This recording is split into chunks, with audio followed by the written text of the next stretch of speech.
លោកអ្នកបងប្អូនទាំងអស់គ្នាធ្លាប់ឮពាក្យមួយបាទពាក្យស្លោកមួយគេហៅថាទឹកបដូរនិស័យ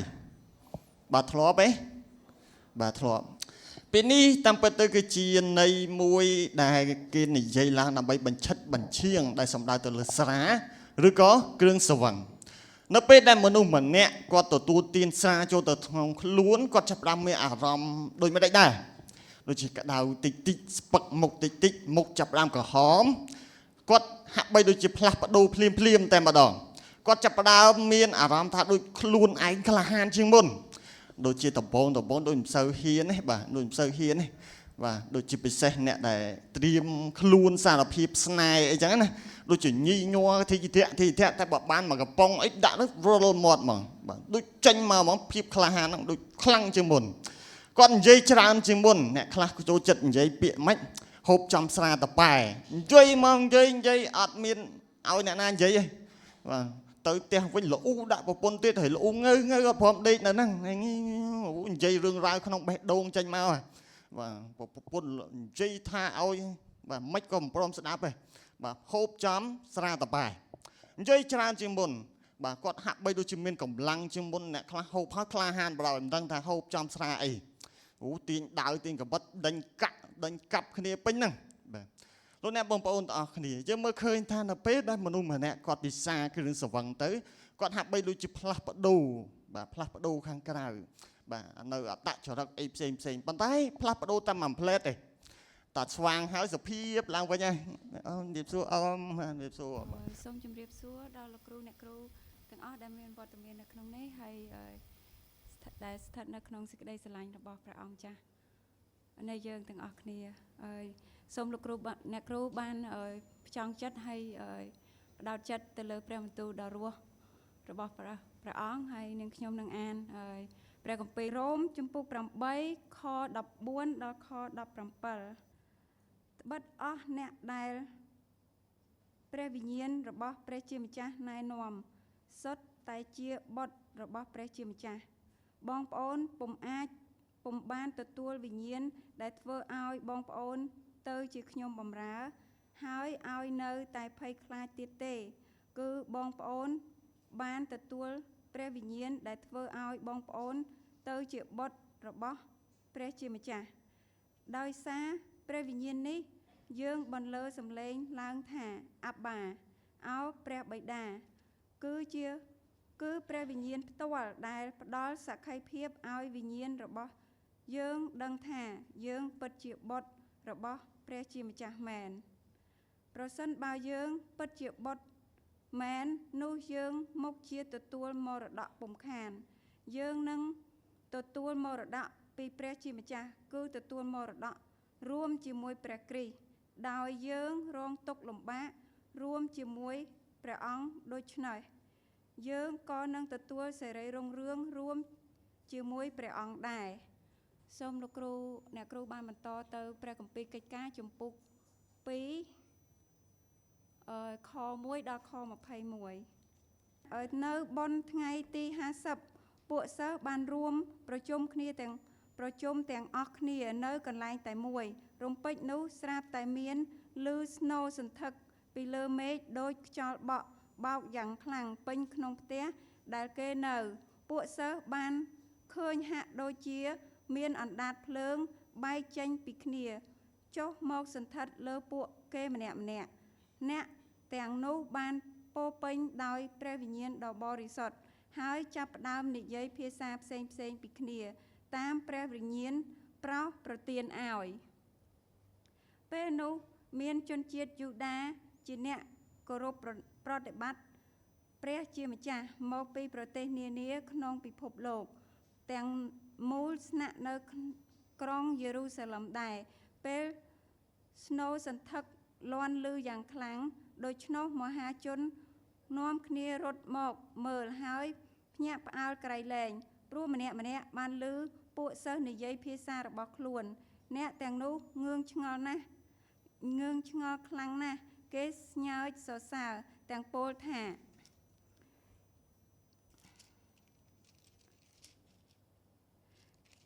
អ្នកដែលកំពុងនិយាយនេះសុទ្ធតែជាអ្នកស្រុកកាលីលេទេ ទេតើចុះហេតុដូចម្ដេចបានជាយើងឮពួកគេនិយាយភាសារបស់យើងរៀងខ្លួនទៅវិញដូច្នេះគឺអ្នកស្រុកផាថុលស្រុកមេឌីស្រុកអេឡាំងអ្នកស្រុកមេសូប៉ូតាមៀស្រុកយូដាស្រុកប៉ាដូគៀស្រុកប៉ុនតូស្រុកអាស៊ីស្រុកព្រីគៀស្រុកប៉ាភីលាស្រុកអេស៊ីបស្រុកលីប៊ីដែលនៅក្បែរស្រុកគីរ៉េននិងអស់អ្នកមកពីក្រុងរ៉ូមទាំងជនជាតិយូដាទាំងអ្នកចូលសាសនាយូដាទាំងអ្នកមកពីកោះក្រេតទាំងជនជាតិអារ៉ាប់យើងបានឮគេថ្លែងអំពីស្នាព្រះហស្ថដ៏អស្ចារ្យរបស់ព្រះជាម្ចាស់ជាភាសាយើងទាំងអស់គ្នាផ្ទាល់អ្នកទាំងនោះងឿងឆ្ងល់ខ្លាំងណាស់មិនដឹងគិតយ៉ាងណាគេសួរគ្នាទៅវិញទៅមកថាតើហេតុការណ៍នេះមានន័យដូចម្ដេចប៉ុន្តែមានអ្នកខ្លះទៀតបែរជានិយាយចំអកថាពួកអស់នឹងសុទ្ធតែស្រវឹងស្រាទេលោកពេត្រុសក៏ក្រោកឈរឡើងជាមួយសាវក11រូបទៀតហើយមានប្រសាសន៍ទៅកាន់បណ្ដាជនថាបងប្អូនយូដានិងបងប្អូនទាំងអស់ដែលស្នាក់នៅក្រុងយេរូសាឡឹមអើយសូមបងប្អូនជ្រាបហើយផ្ទៀងត្រចៀកស្ដាប់ពាក្យរបស់ខ្ញុំអ្នកទាំងនេះមិនមែនស្រវឹងស្រាដោយបងប្អូនស្មាននោះទេព្រោះទៅតែម៉ោង9ព្រឹកប៉ុណ្ណោះហេតុការណ៍នេះកើតមានស្របតាមសេចក្តីដែលព្យាការីយូអែលបានថ្លែងទុកមកថាព្រះជាម្ចាស់មានព្រះបន្ទូលថា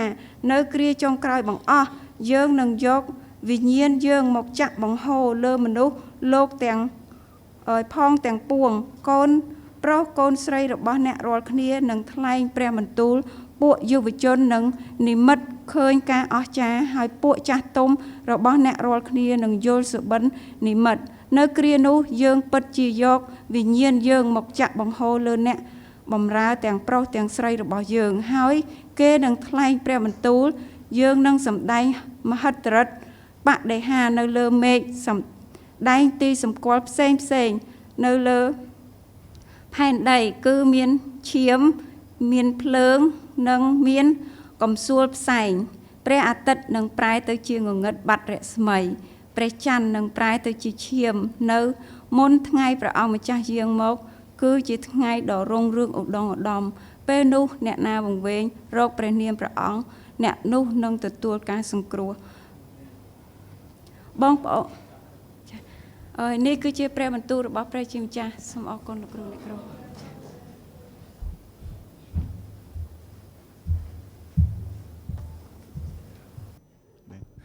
បាទសូមអញ្ញាតគោរពនឹងជម្រាបសួរពុកម៉ែបងប្អូនទាំងអស់គ្នានៅក្នុងសេចក្តីស្រឡាញ់ព្រះម្ចាស់ព្រះយេស៊ូវបាទសុខសប្បាយទេបាទឃើញខ្ញុំមួយសប្តាហ៍ទៀតហើយបាទគុណព្រះអង្គមុនដែលសិក្សាព្រះបន្ទូលព្រះអង្គសូមបានអធិដ្ឋានជាមួយខ្ញុំអព្រះបិតានៃខ្ញុំដែលគុណឋានសួគ៌ក៏អរគុណព្រះអង្គសូមព្រះអង្គបានគង់នៅជាមួយទំនុកគំនិតខ្ញុំនៅក្នុងការសិក្សាព្រះបន្ទូលព្រះអង្គនៅថ្ងៃនេះសូមបើកឲ្យទំនុកគំនិតខ្ញុំបានយល់នៅបំណងព្រះហឫទ័យនៃព្រះបន្ទូលព្រះអង្គនៅថ្ងៃនេះដើម្បីឲ្យទំនុកគំនិតខ្ញុំអាចយកទៅអនុវត្តនៅក្នុងជីវិតរបស់ទំនុកគំនិតខ្ញុំផងដែរគុណអរគុណទ្រង់គុណអធិដ្ឋាននៅក្នុងព្រះនាមព្រះម្ចាស់ព្រះយេស៊ូវគ្រីស្ទអាមែន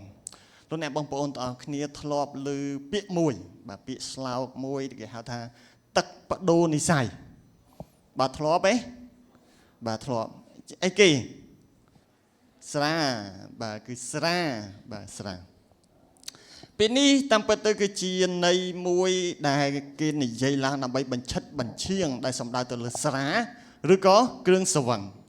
នៅពេលដែលមនុស្សម្នាក់គាត់ទទួលទានស្រាចូលទៅក្នុងខ្លួនគាត់ចាប់ផ្ដើមមានអារម្មណ៍ដូចមិនដែរដូចជាក្តៅតិចតិចស្ពឹកមុខតិចតិចមុខចាប់ផ្ដើមក្រហមគាត់ហាក់បីដូចជាផ្លាស់ប្ដូរភ្លាមតែម្ដងគាត់ចាប់ផ្ដើមមានអារម្មណ៍ថាដូចខ្លួនឯងក្លាហានជាងមុនដូចជាដំបងដូចមិនសូវហ៊ានទេបាទដូចមិនសូវហ៊ានទេបាទដូចជាពិសេសអ្នកដែលត្រៀមខ្លួនសារភាពស្នេហ៍អីចឹងណាដូចជាញីញ័រទីធាក់តែបើបានមកកំប៉ុងអីដាក់នោះរលមាត់ហ្មងបាទដូចចេញមកហ្មងភាពក្លាហានហ្នឹងដូចខ្លាំងជាងមុនគាត់និយាយច្រើនជាងមុនអ្នកខ្លះចូលចិត្តនិយាយពាក្យម៉េចហូបចំស្រាតប៉ែនិយាយមកនិយាយអត់មានឲ្យអ្នកណានិយាយទេ បាទទៅផ្ទះវិញល្អដាក់ប្រពន្ធទៀតហើយល្អងើងើអត់ព្រមដេកនៅហ្នឹងនិយាយរឿងរ៉ាវក្នុងបេះដូងចេញមកបាទប្រពន្ធនិយាយថាឲ្យបាទមិនក៏មិនព្រមស្ដាប់ទេបាទហូបចំស្រាតបែនិយាយច្រើនជាងមុន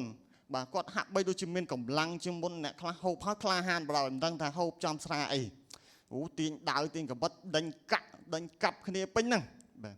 លោកអ្នកបងប្អូនទាំងអស់គ្នាយើងមើលឃើញថានៅពេលដែលមនុស្សម្នាក់គាត់ពិសាគ្រឿងស្រវឹងទៅគាត់ហាក់បីដូចជាផ្លាស់ប្ដូរបាទផ្លាស់ប្ដូរខាងក្រៅបាទនៅអត្តចរិតអីផ្សេងប៉ុន្តែផ្លាស់ប្ដូរតែមួយផ្លែតទេតាស្វាងហើយសុភាពឡើងវិញហើយអូនិយាយសួរអមនិយាយសួរហើយក្លាហានតាពេលទឹកនឹងចូលទៅក្នុងខ្លួនបាទដូចជាអែមស្រែមមកបាទអញ្ចឹងជាតិអាល់កុលបានចូលទៅក្នុងខ្លួនរបស់មនុស្សធ្វើឲ្យប្រព័ន្ធប្រសាទរបស់គាត់มันអាចគ្រប់គ្រងខ្លួនឯងបានទេគាត់ចាប់ផ្ដើមបាត់បង់នៅសតិសម្បជញ្ញៈបាទនិយាយពាក្យខ្លះទៅដូចជាមិនគួរគប្បីអសុរោះពេលខ្លះទៅប្រព្រឹត្តអំពើដែលមិនសមរម្យជាដើមហើយជួនកាលក៏អាចបង្កដល់គ្រោះថ្នាក់បាទទាំងខ្លួនឯងនិងអ្នកដទៃស្រាបានឆក់យកការគ្រប់គ្រងបានបំផ្លាញនៅសុខភាពបំផ្លាញនៅទំនាក់ទំនងជាមួយអ្នកដទៃហើយសំខាន់បំផុតនោះគឺធ្វើឲ្យយើងអាចនឹងឃ្លាតឆ្ងាយពីព្រះជាម្ចាស់ដែរយ៉ាងណាមិញនេះគឺផ្ទុយពីបំណងប្រហារតីរបស់ព្រះជាម្ចាស់តើព្រះជាម្ចាស់ចង់ឲ្យមនុស្សទទួលនៅអត្ថប្រយោជន៍អ្វីដែលផ្ទុយអំពីស្រាបាទនោះគឺព្រះវិញ្ញាណដ៏វិសុទ្ធព្រះគម្ពីរបានដាស់តឿនយ៉ាងតឹងរឹងតែម្ដងនៅក្នុងព្រះគម្ពីរអេផេសូចំពុក5ខ18បានប្រាប់ថាកុំឲ្យស្រវឹងស្រាព្រោះស្រាបណ្ដាលឲ្យថោកទាបផ្ទុយទៅវិញត្រូវឲ្យបានពេញជាព្រះវិញ្ញាណដ៏វិសុទ្ធផ្ទុយពីស្រាដែលធ្វើឲ្យមនុស្សបាត់បង់នៅការគ្រប់គ្រងដល់ខ្លួនឯងព្រះវិញ្ញាណដ៏វិសុទ្ធបានយាងចូលមកនៅក្នុងជីវិតរបស់មនុស្សហើយផ្ដល់នូវសន្តិភាពពួកគេព្រះអង្គផ្ដល់នូវការដឹកនាំដ៏ត្រឹមត្រូវព្រះអង្គមិននាំចូលមកនៅក្នុងជីវិតមនុស្សធ្វើឲ្យមនុស្សកាចសាហាវទេប៉ុន្តែព្រះអង្គផ្លាស់ប្ដូរជីវិតរបស់ពួកគេដោយត្រឹមត្រូវព្រះវិញ្ញាណដ៏វិសុទ្ធមិនមែនជាវត្ថុរាវដូចជាស្រាទេព្រះអង្គមិនមែនជាវត្ថុមួយដែលធ្វើឲ្យយើងបាត់បង់ស្មារតីទេតែទ្រង់គឺជាបុគ្គលទី3នៃព្រះត្រៃឯកដែលគង់នៅជាមួយយើងប្រទានកម្លាំងពង្រឹងជំនឿដល់យើងនឹងជួយឲ្យយើងរស់នៅតាមបំណងប្រហារតីរបស់ព្រះជាម្ចាស់តើព្រះវិញ្ញាណដ៏វិសុទ្ធសំខាន់យ៉ាងណាទៅសម្រាប់គ្រីស្ទបរិស័ទតើយើងអាចទទួលព្រះវិញ្ញាណដ៏វិសុទ្ធដោយរបៀបណាហើយតើយើងគួររស់នៅក្រោមការដឹកនាំរបស់ព្រះអង្គដោយរបៀបណាថ្ងៃនេះយើងនឹងសិក្សាជាមួយនឹងគ្នាអំពីសេចក្តីពិតដ៏អស្ចារ្យនៅក្នុងចំណុចទី1នៅក្នុងព្រះគម្ពីរយ៉ូហានចំពុក14ខ8ដល់17ដែលនិយាយអំពីការសន្យានៃការប្រទានព្រះវិញ្ញាណដ៏វិសុទ្ធបាទនៅពេលដែលព្រះយេស៊ូវព្រះអង្គចិត្តយាងទៅឯព្រះបិតាវិញចំណុចទី2នៅក្នុងកិច្ចការចំពោះ2យើងនឹងសិក្សាអំពីការទទួលព្រះវិញ្ញាណដ៏វិសុទ្ធព្រះអង្គសន្យាឥឡូវនេះបានសម្រេចបាទព្រះអង្គប្រទានឲ្យមែនបាទហើយទី3នៅពេលដែលព្រះអង្គប្រទានហើយតើយើងគួររស់នៅក្រោមការដឹកនាំនៃព្រះវិញ្ញាណដ៏វិសុទ្ធយ៉ាងដូចម្ដេចអញ្ចឹងយើងនឹងសិក្សានៅក្នុងព្រះគម្ពីររ៉ូមអញ្ចឹងយើងនឹងទៅជាមួយនឹងគ្នានៅក្នុងចំណុចទី1នៅក្នុងព្រះគម្ពីរយ៉ូហានចំពុក14លោកអ្នកបងប្អូនទាំងអស់គ្នានៅពេលដែលព្រះយេស៊ូវព្រះអង្គមានបន្ទូលថាព្រះអង្គនឹងទៅឯព្រះបិតារបស់ព្រះអង្គវិញព្រះអង្គនឹងយាងទៅឋានសួគ៌ពួកសិស្សចាប់ផ្ដើមមានអារម្មណ៍ថាភ័យខ្លាចមានអារម្មណ៍ថាឯកោស្រមៃមើលលោកអ្នកបងប្អូនទាំងអស់គ្នាប្រសិនបើយើងមានគ្រូម្នាក់ដែលដើរជាមួយយើងគាត់ដូចជាឆ្លាតវៃគាត់មានអំណាចហើយគាត់ស្រឡាញ់យើងខ្លាំងហើយស្រាប់តែថ្ងៃមួយគាត់ថាខ្ញុំទៅអាមេរិកវិញចាប់យើងហាក់បីដូចជាមានអារម្មណ៍ថាឯកោអារម្មណ៍បែបនោះក៏មាននៅក្នុងពួកសិស្សដែរពួកសិស្សពួកគេដើរជាមួយព្រះអង្គអស់រយៈពេល3ឆ្នាំពួកគេឃើញព្រះអង្គធ្វើការអស្ចារ្យឃើញព្រះអង្គបង្រៀនអំពីសេចក្តីពិតហើយឃើញព្រះអង្គបង្ហាញសេចក្តីស្រឡាញ់ដល់ពួកគេហើយនៅពេលដែលព្រះអង្គមានបន្ទូលបែបនេះព្រះអង្គក៏បានលាងជើងដល់ពួកសិស្សរួចហើយដែរព្រះអង្គបង្ហាញនៅការបម្រើបង្ហាញពីការបង្ទៀបខ្លួនដល់ពួកគេបង្ហាញសេចក្តីស្រឡាញ់ដល់ពួកគេនៅពេលដែលពួកគេត្រូវបានពួកអាចារ្យផារីស៊ីថ្កោលទោសព្រះអង្គការពារពួកគេអញ្ចឹងពួកគេស្រឡាញ់ព្រះអង្គដូច្នេះនៅពេលដែលព្រះអង្គមានបន្ទូលថាព្រះអង្គចិត្តចាក់ចេញហើយពួកគេមានអារម្មណ៍ថាព្រួយបារម្ភមែនទែន តើអនាគតរបស់ពួកគេនឹងទៅជាយ៉ាងណាដើរជាមួយគ្រូសុកស្រាប់តែគ្រូទៅបាត់តើពួកគេទៅណាអញ្ចឹងពួកគេមានអារម្មណ៍ហាក់បីដូចជាឯកោព្រះយេស៊ូវដឹងថាពួកសិស្សត្រូវការជំនួយព្រះអង្គដឹងថាពួកគេត្រូវការដឹកនាំបន្ទាប់ពីព្រះអង្គយាងទៅឋានសួគ៌ដូច្នេះហើយបានជាទ្រង់បានប្រទាននូវការសន្យាដ៏អស្ចារ្យនៅក្នុងព្រះគម្ពីរយូហានចំពុក14ខ16ដល់17ខ្ញុំអានជូនខ្ញុំនឹងទូលអង្វរព្រះបិតាហើយប្រទានព្រះដ៏ជួយការពារមួយអង្គទៀតឲ្យគង់នៅជាមួយនឹងអ្នករាល់គ្នាដរាប់តទៅព្រះអង្គជាព្រះវិញ្ញាណដែលសម្ដែងសេចក្តីពិតមនុស្សលោកពុំអាចទទួលព្រះអង្គទេព្រោះគេមើលព្រះអង្គមិនឃើញហើយក៏មិនស្គាល់ព្រះអង្គផងរីឯអ្នករាល់គ្នាវិញអ្នករាល់គ្នាស្គាល់ព្រះអង្គព្រោះព្រះអង្គស្ថិតនៅជាប់នឹងអ្នករាល់គ្នាហើយព្រះអង្គនឹងគង់នៅក្នុងអ្នករាល់គ្នាលោកអ្នកបងប្អូនទាំងអស់គ្នាពាក្យថាព្រះដ៏ជួយការពារដែលខ្ញុំ highlight ពណ៌ក្រហមនៅលើ slide ព្រះដ៏ជួយការពារនៅក្នុងភាសាក្រិកគឺ Parakletos ពាក្យនេះមានអត្ថន័យជ្រាលជ្រៅហើយពិបាកនៅក្នុងការដែលយើងរកពាក្យណាមួយឲ្យត្រឹមត្រូវនៅក្នុងភាសាខ្មែររបស់យើងពាក្យនេះមានន័យថាជាអ្នកកំសាន្តចិត្តជាអ្នកអង្វរជំនួសជាអ្នកប្រឹក្សាឬក៏ជាអ្នកដែលពង្រឹងកម្លាំងព្រះយេស៊ូវគឺជា Parakletos ទី1ហើយឥឡូវនេះទ្រង់បានសន្យាថាព្រះបិតានឹងបញ្ជូនព្រះដ៏ជំនួយម្នាក់ទៀតដែលដូចគ្នាទៅនឹងព្រះអង្គមានលក្ខណៈដូចជាមួយព្រះអង្គដើម្បីបន្តការងារហើយនឹងការយកចិត្តទុកដាក់ដឹកនាំទៅដល់ពួកសិស្សព្រះវិញ្ញាណបរិសុទ្ធសំទោសព្រះវិញ្ញាណដ៏វិសុទ្ធគឺជាបុគ្គលម្នាក់ព្រះអង្គមិនមែនជាកម្លាំងអរូបីទេប៉ុន្តែព្រះវិញ្ញាណដ៏វិសុទ្ធគឺជាអង្គបុគ្គលព្រះវិញ្ញាណដ៏វិសុទ្ធមិនត្រឹមតែមកជំនួសព្រះយេស៊ូវប៉ុណ្ណោះទេតែទ្រង់ក៏មកគង់នៅក្នុងពួកសិស្សផងដែរនេះជាការសន្យាដែលលើសពីការរំពឹងទុករបស់ពួកសិស្សតែម្ដង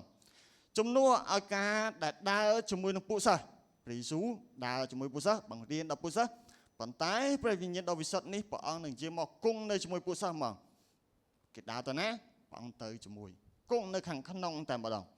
អញ្ចឹងមានន័យថាពួកគេអត់ឯកោទេបេះដូងរបស់គេមានអ្នកស្អំហើយ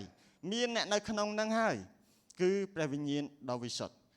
លោកអ្នកបងប្អូនទាំងអស់គ្នាអាចសម័យមើលបន្តិចបើសិនបើមានកូនតូចម្នាក់ដែលគាត់នៅក្នុងផ្ទះតែឯងគាត់មានអារម្មណ៍ថាឯកោហើយភ័យខ្លាចមែនតើបាទក្មេងតូចបាទក្មេងតូចអញ្ចឹងទោះបីជាឪពុកម្ដាយមិននៅក្បែរគាត់ក៏ដោយប៉ុន្តែគាត់អាចមានទូរស័ព្ទមួយខលតាក់តងបាទខលតាក់តងបើសិនបើគាត់មានរឿងអីគាត់អាចទៅភ្លាមទេទៅឪពុកម្ដាយភ្លាមតែម្ដងហើយគាត់ចាប់បាននិយាយប៉ាអើយនៅផ្ទះមានរឿងនេះមានរឿងនោះសូមផ្អែមមកជាបន្ទាន់មកលឿនតែម្ដងព្រះវិញ្ញាណដ៏វិសុទ្ធប្រៀបដូចជាការមានឪពុកម្ដាយដែលនៅក្បែរយើងជានិច្ច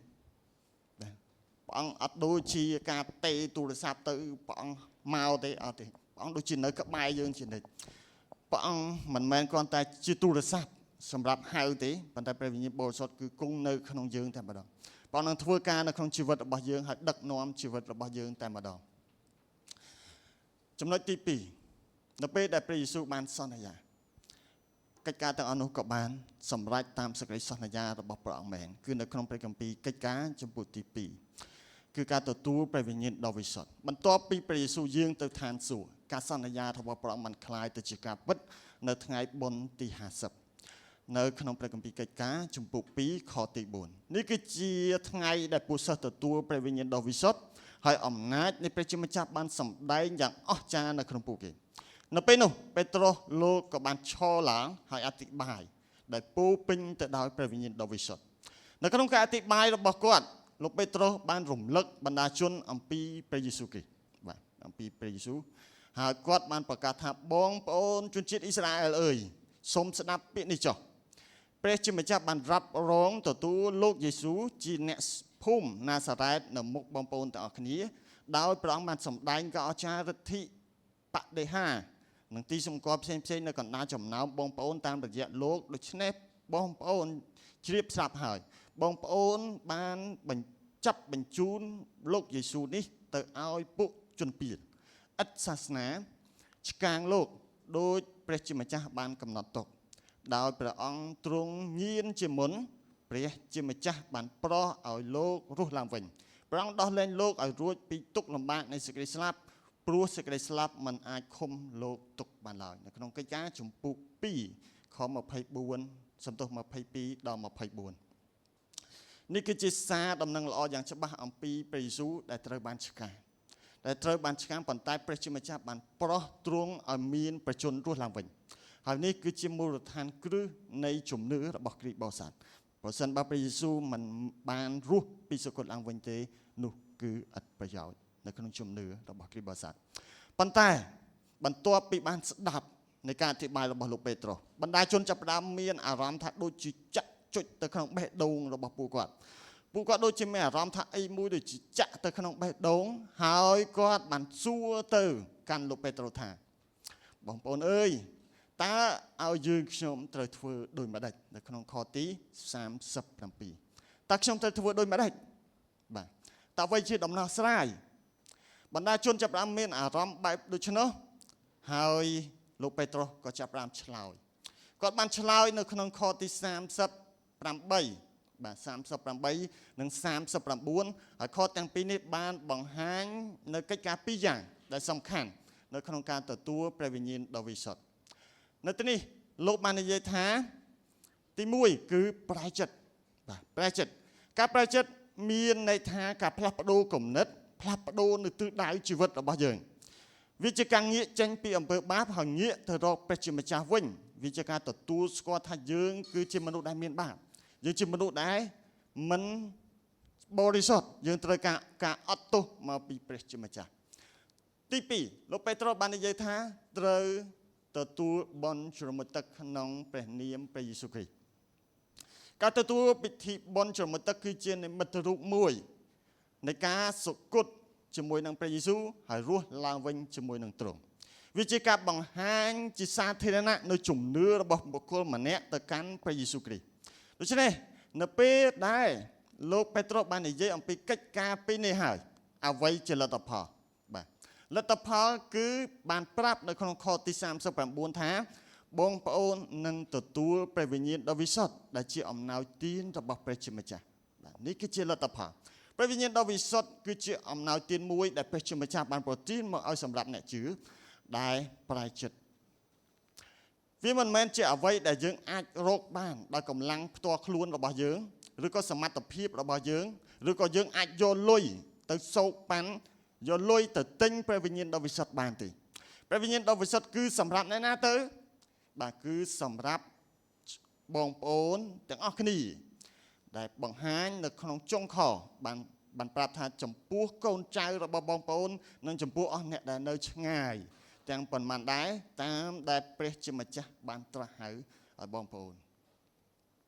ដូច្នេះលោកអ្នកបងប្អូនទាំងអស់គ្នាសូមសម័យបន្តិចព្រះវិញ្ញាណដ៏វិសុទ្ធប្រៀបបានទៅជាវត្ថុមួយដែលមានតម្លៃខ្ញុំឧទាហរណ៍អំពីថាប៉ះសិនបើមាននរណាម្នាក់ទិញផ្ទះឲ្យខ្ញុំបើទិញផ្ទះឲ្យខ្ញុំដែលផ្ទះហ្នឹងស្អាតវិឡាកូនកាត់បើមានគ្រឿងសង្ហារឹមនៅខាងក្នុងជាច្រើនប្រណិតស៊ីវិល័យដែលមានតម្លៃរាប់លានដុល្លារហើយនៅក្នុងនោះមានឡានមួយទំនើបទៀត BMW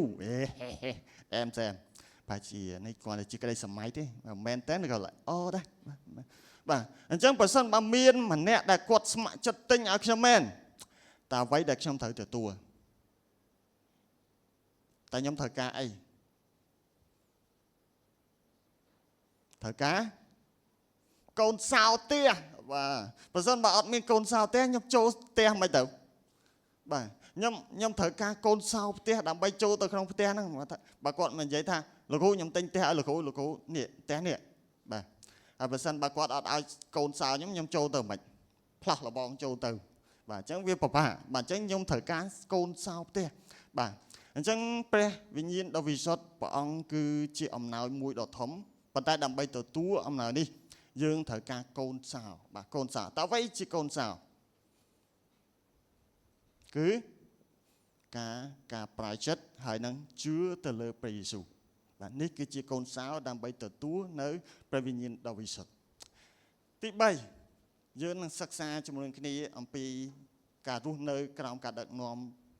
របស់ព្រះវិញ្ញាណដ៏វិសុទ្ធនៅពេលដែលយើងទទួលបាននៅព្រះវិញ្ញាណដ៏វិសុទ្ធហើយនៅក្នុងព្រះគម្ពីររ៉ូមនៅពេលដែលយើងទទួលព្រះវិញ្ញាណដ៏វិសុទ្ធហើយតើយើងត្រូវរស់នៅដោយរបៀបណាតើយើងគួររស់នៅដោយរបៀបណាសាវកពោលបានបញ្យល់យើងយ៉ាងច្បាស់នៅក្នុងព្រះគម្ពីររ៉ូមថាព្រះវិញ្ញាណដ៏វិសុទ្ធមានតួនាទីយ៉ាងសំខាន់នៅក្នុងការដឹកនាំជីវិតរបស់យើងលោកពោលបានចែងថាត្បិតអស់អ្នកដែលព្រះវិញ្ញាណរបស់ព្រះជាម្ចាស់ណែនាំសុទ្ធតែជាបុត្ររបស់ព្រះជាម្ចាស់នៅក្នុងពាក្យថាណែនាំនៅទីនេះមានន័យថាត្រូវបានដឹកនាំត្រូវបានណែនាំឬក៏ត្រូវបានជំរុញបាទវាបង្ហាញអំពីការចុះចូលចំពោះអំណាចនិងការដឹកនាំរបស់ព្រះវិញ្ញាណដ៏វិសុទ្ធនេះមានន័យថាព្រះវិញ្ញាណដ៏វិសុទ្ធមិនត្រឹមតែនៅក្នុងគង់នៅក្នុងយើងទេប៉ុន្តែទ្រង់ដឹកនាំជីវិតរបស់យើងនៅក្នុងការរស់នៅប្រចាំថ្ងៃបើគ្មានការដឹកនាំពីទ្រង់ទេលោកអ្នកបងប្អូនទាំងអស់គ្នាយើងពិតជាវង្វេងនៅក្នុងការប្រព្រឹត្តអំពើបាបយើងវង្វេងរស់នៅតាមសេចក្តីប៉ងប្រាថ្នារបស់ខ្លួនយើងគេហៅថាប៉ងប្រាថ្នាខាងសាច់ឈាមដែលនាំទៅរកអំពើបាបហើយទីបំផុតនៃអំពើបាបគឺជាសេចក្តីស្លាប់លោកពូបានបន្តបញ្យល់អំពីទំនាក់ទំនងរបស់យើងជាមួយនឹងព្រះជាម្ចាស់តាមរយៈព្រះវិញ្ញាណដ៏វិសុទ្ធគាត់បាននិយាយថាបងប្អូនពុំបានទទួលព្រះវិញ្ញាណដ៏វិសុទ្ធដែលធ្វើឲ្យបងប្អូនទៅជាខ្ញុំបម្រើហើយឲ្យទៅជាឲ្យនៅតែភ័យខ្លាចនៅឡើយគឺបងប្អូនបានទទួលព្រះវិញ្ញាណដែលធ្វើឲ្យបងប្អូនទៅជាបុត្របាទបុត្ររបស់ព្រះជាម្ចាស់ដោយសារព្រះវិញ្ញាណនេះយើងបន្លឺសំឡេងឡើងថាអបាអោព្រះបិតានៅក្នុងខទី15មុនពេលយើងទទួលជឿព្រះយេស៊ូវយើងស្ថិតនៅក្រោមទិសកលនៃអំពើបាបយើងរស់នៅក្រោមទិសកលនៃការដឹកនាំរបស់អរិយសតាហើយយើងមានការភ័យខ្លាចយ៉ាងខ្លាំងចំពោះព្រះជាម្ចាស់យើងមិនអាចចូលទៅចំពោះព្រះអង្គបានយើងមានអារម្មណ៍ថាខ្មាស់អត់ចង់ទៅព្រះវិហារដើម្បីថ្វាយបង្គំព្រះជាម្ចាស់ទេប៉ុន្តែឥឡូវនេះដោយសារព្រះវិញ្ញាណដ៏វិសុទ្ធគង់នៅក្នុងយើងព្រះអង្គបានអនុញ្ញាតឲ្យយើងចូលទៅក្នុងព្រះវត្តមានរបស់ព្រះជាម្ចាស់នៅក្នុងនាមជាកូនរបស់ព្រះអង្គមិនមែនជាខ្ញុំបម្រើទេប៉ុន្តែនៅក្នុងនាមជាកូនពាក្យថាអបាបាទនៅក្នុងស្លាយមានគឺជាពាក្យភាសាអារ៉ាប់ដែលក្មេងៗនៅក្នុងសម័យនោះប្រើសម្រាប់ហៅឪពុករបស់គាត់ជាពាក្យមួយដែលបង្ហាញអំពីទំនាក់ទំនងយ៉ាងស្និទ្ធស្នាលភាពជិតស្និទ្ធហើយពេញទៅដោយសេចក្តីស្រឡាញ់នេះមិនមែនជាការឲ្យយើងភ័យខ្លាចនៅចំពោះព្រះជាម្ចាស់ទេប៉ុន្តែបង្ហាញអំពីសេចក្តីស្រឡាញ់របស់យើងចំពោះព្រះអង្គលើពីនេះទៅទៀតព្រះវិញ្ញាណដ៏វិសុទ្ធគឺជាភស្តុតាងមួយបាទភស្តុតាងមួយដែលបញ្ជាក់យើងនៅក្នុងនាមជាកូនរបស់ព្រះអង្គច្បាស់តែម្ដងគឺនៅក្នុងខបន្ទាប់គឺខទី16បាននិយាយថាគឺព្រះវិញ្ញាណផ្ទាល់ដែលផ្ដល់នូវសក្ខីភាពបាទឲ្យវិញ្ញាណរបស់យើងដឹងថាយើងពិតជាបុត្របាទជាបុត្ររបស់ព្រះជាម្ចាស់មែនតែមានន័យដូចម៉េចវាមិនមែនជាអារម្មណ៍បដោះអាសន្នទេនៅក្នុងការដែលទទួលបានជាងារមួយបាទជាបុត្ររបស់ព្រះជាម្ចាស់ជាកូនរបស់ព្រះជាម្ចាស់ជាកូនព្រះវាគឺជាការធានាមួយដ៏ជ្រាលជ្រៅបំផុតនៅក្នុងចិត្តរបស់យើងដែលព្រះវិញ្ញាណដ៏វិសុទ្ធបានបញ្ជាក់ថាយើងពិតជាកម្មសិទ្ធិរបស់ព្រះជាម្ចាស់យើងមិនមែនជាកម្មសិទ្ធិរបស់អរិយសតាំងចិត្តទេនៅពេលដែលលោកអ្នកបងប្អូនមានអារម្មណ៍ថាសង្ស័យដូចជានៅតែភ័យខ្លាចព្រះវិញ្ញាណដ៏វិសុទ្ធរំលឹកយើងអំពីការពិតដែលថាយើងបានទទួលធ្វើជាកូនរបស់ព្រះជាម្ចាស់ដោយសារតែយើងជាកូនរបស់ព្រះជាម្ចាស់តើយើងនឹងទទួលបានអ្វីបាទយើងនឹងទទួលបានអ្វីនៅឃ្លាខាងក្រោមនៅពេលដែលយើងទទួលបានជាកូនរបស់ព្រះអង្គយើងនឹងក្លាយទៅជាអ្នកដែលគ្រងមរតកផងដែរនៅក្នុងខទីខទី17នៅឃ្លាខាងក្រោមការគ្រងមរតកនេះមានន័យថាយើងនឹងទទួលបាននៅព្រះពរដ៏នៅអស់កលរបស់ព្រះជាម្ចាស់នៃការសន្យារបស់ព្រះអង្គសម្រាប់កូនរបស់ព្រះអង្គរួមទាំងជីវិតអស់កលជានិច្ចជាមួយនឹងព្រះអង្គព្រះវិញ្ញាណដ៏វិសុទ្ធគឺជាសញ្ញាដំបូងដែលបញ្ជាក់ថាយើងជាកូនរបស់ព្រះអង្គហើយយើងនឹងទទួលនៅមរតកដែលមកពីព្រះអង្គដូច្នេះសរុបសេចក្តីមក ព្រះវិញ្ញាណដ៏វិសុទ្ធគឺជាអំណោយដ៏អស្ចារ្យដែលព្រះជាម្ចាស់បានប្រទានដល់អ្នកជឿព្រះយេស៊ូវព្រះអង្គផ្ទាល់បានសន្យាដល់ពួកសិស្សរបស់ព្រះអង្គថាទ្រង់នឹងមិនបោះបង់ចោលបាទពួកសិស្សរបស់ព្រះអង្គទេតែទ្រង់នឹងប្រទានជំនួយព្រះដ៏ជាជំនួយមួយអង្គទៀតគឺព្រះវិញ្ញាណដ៏វិសុទ្ធដែលគង់នៅក្នុងពួកគេហើយក៏គង់នៅក្នុងយើងជារៀងរហូតការទទួលបាននៅព្រះវិញ្ញាណដ៏វិសុទ្ធគឺកើតឡើងតាមរយៈការប្រែចិត្តពីអំពើបាបរបស់យើងដោយដាក់ជំនឿរបស់យើងទាំងស្រុងបាទទុកចិត្តទាំងស្រុងទៅលើព្រះយេស៊ូវហើយបន្ទាប់មកធ្វើពិធីបុណ្យជ្រមុជទឹកដែលជាការបញ្ជាក់នៅជំនឿរបស់យើងជាសាធារណៈទៅកាន់ពិភពលោកយើងត្រូវបានអញ្ជើញឲ្យរស់នៅក្រោមការដឹកនាំរបស់ព្រះវិញ្ញាណដ៏វិសុទ្ធនៅក្នុងនាមជាកូនរបស់ព្រះជាម្ចាស់ដោយទទួលបានសិទ្ធិមួយដែលហៅព្រះជាម្ចាស់ថាអប្បាអព្រះបិតាហើយនឹងទទួលនៅមរតកដល់នៅអស់កលជានិច្ចតាមរយៈអត្ថបទនៅថ្ងៃនេះតើយើងអាចអនុវត្តនៅក្នុងជីវិតរបស់យើងដោយរបៀបណាទី1គឺសម្រាប់លោកអ្នកបងប្អូនទាំងអស់គ្នាដែលមិនទាន់បានប្រែចិត្តទទួលជឿព្រះអង្គនៅឡើយព្រះគម្ពីរកិច្ចការជំពូក2ខ39បានចែងយ៉ាងច្បាស់ថាព្រោះការសន្យានេះចំពោះបងប្អូនទាំងអស់គ្នាចំពោះកូនចៅរបស់បងប្អូនទាំងអស់គ្នាគឺចំពោះអស់អ្នក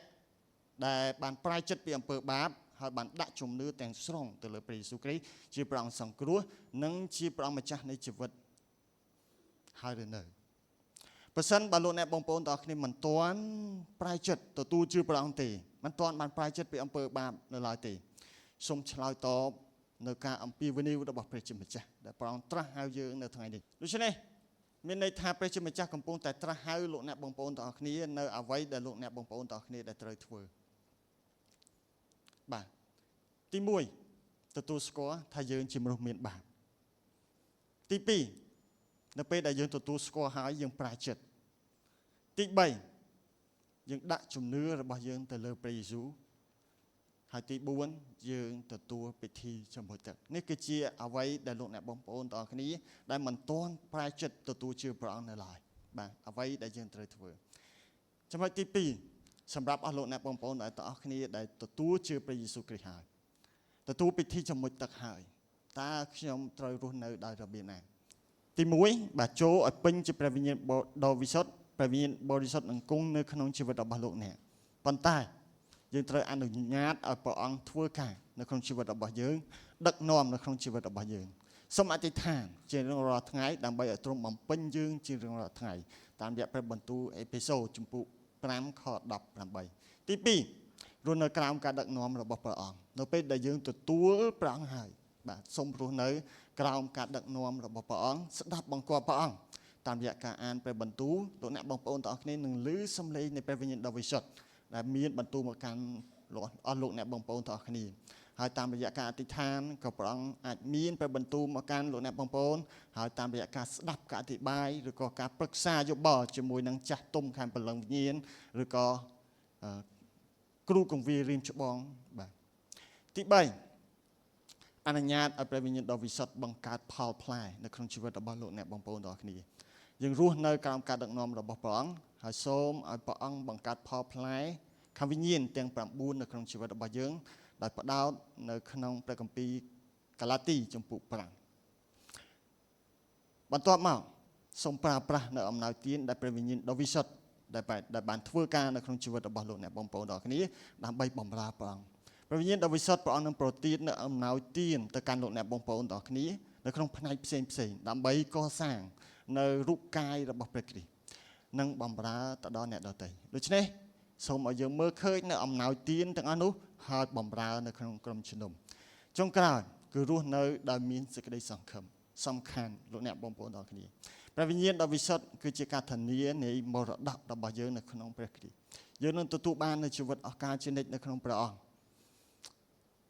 អរគុណព្រះអង្គសម្រាប់ព្រះបន្ទូលនៅថ្ងៃនេះសូមព្រះអង្គប្រទានពរ